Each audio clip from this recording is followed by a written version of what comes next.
احسن صاحب فرمائیے گا کہ بحیثیت قوم پاکستانیوں میں ایمانداری کا بے حد فقدان کیوں ہے؟ ہمیں ہر جگہ بددیانتی کیوں نظر آتی؟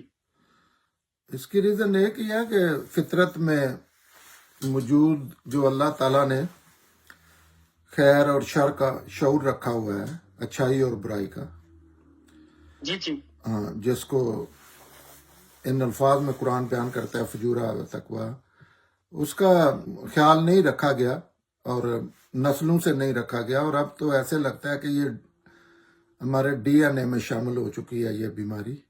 اس کے خلاف انسسٹ کرنا لوگوں نے چھوڑ دیا ہے، معاشرے نے، افراد نے۔ اچھائی جو ہے وہ جنت لے کے جانے والی شاہراہ ہے، صراط مستقیم ہے، اور برائی جو ہے وہ جہنم لے کے جانے والی موٹر وے ہے۔ اور یہ جیسے جسم پہ نہیں گندگی لگتی لوگوں کو، یہ اس طرح کی چیز ہے، لیکن یہ نفس کی گندگی ہے۔ ظاہری گندگی تو ہم دیکھتے ہیں، تو بھی کرتے ہیں، نفس کی گندگی ہم دیکھتے نہیں، اس کے عادی نہیں رہے، بلکہ وہ بہت ہی بیک میں چلی گئی ہے۔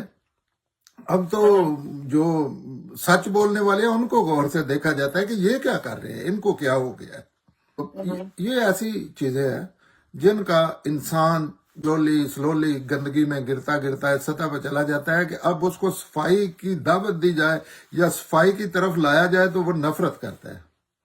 اور ظاہر ہے یہ پھر جب معاشرہ اس لیول پہ چلا جاتا ہے تو وہاں وہ اندر رہنے والوں کو تو احساس بھی نہیں ہوتا، پتہ بھی نہیں چلتا، لیکن جو ہی آپ باہر کھڑے ہو کے دیکھتے ہیں نا تو آپ کو تو گھن آتی ہے، جیسے آپ ایسے ہی ہے جیسے آپ نے اپنے پخانہ اپنے جسم پہ کتنی، یہ بات کرنے میں بھی کتنی ایسے جسم کو جرجری آ گئی ہے۔